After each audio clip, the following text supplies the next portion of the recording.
వైఎస్ఆర్ కాంగ్రెస్ పార్టీకి ఎన్నికల సందర్భంగా ఒక పెద్ద ఎదురుదెబ్బ తగిలింది.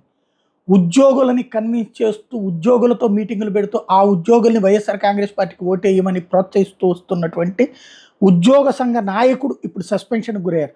సచివాలయ ఉద్యోగుల సంఘం అధ్యక్షుడు వెంకట్రామరెడ్డిని సస్పెండ్ చేశారు. ఈ మేరకు ప్రభుత్వ ఉత్తర్వులు జారీ చేసింది. వైసీపీకి అనుకూలంగా ఎన్నికల ప్రచారంలో పాల్గొన్నారన్నటువంటి కారణంగా ఈ సస్పెన్షన్ వేటు వేసినట్టుగా తేల్చి చెప్పింది. ఇక్కడే అసలు కీలకమైనటువంటి అంశం ఏంటంటే, ఆంధ్రజ్యోతి చెప్తుంది, దానికి అనుగుణంగానే తర్వాత వ్యవస్థలు నడవాలంటుంది. ఇక్కడ అశోక్ బాబు ఎవరు? ఇంతకుముందు ఉద్యోగ సంఘ నాయకుడే కదా. 2014లో ఏకంగా ఆయన కొంతమందికి తెలుగుదేశం పార్టీ ఎమ్మెల్యే సీట్లు కూడా ఇప్పించాడు. చివరికి 2019 ముందు పార్టీలోకి వచ్చారు. అంతకుముందు కర్ణాటక ఎన్నికలతో సహా నెట్లో తెలుగుదేశం పార్టీ తరఫున పనిచేసి పెట్టారు. అప్పుడు ఎప్పుడైనా సస్పెన్షన్ చేశారా? ఉండదు. ఇప్పుడు ఈయన చేయడం తప్పని చెప్పను నేను. వ్యవస్థలలో తెలుగుదేశం పార్టీ కంట్రోల్ ఎట్లా ఉంటుందనడానికి సాక్ష్యం.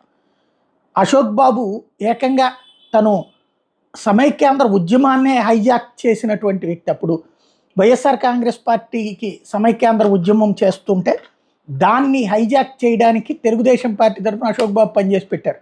అందుకు గిఫ్ట్గా 2014లో ఉంది. ఆయన ఏకంగా చేసుకొచ్చారు ఆ రోజున. అప్పుడు లేని సస్పెన్షన్లు ఇప్పుడు ఎందుకు ఉంటాయి అంటే ఉంటాయి అంతే. ఇది చేయడం అయితే నైతికం. ఎందుకంటే ఉద్యోగిగా పనిచేస్తూ ఇట్లా చేయడం తప్పే. బట్ ఇక్కడ అందరికీ అది వర్తించుతుందా అంటే వర్తించదు. అదే స్పెషల్ ఇక్కడ ఉన్నటువంటి వాటిలో.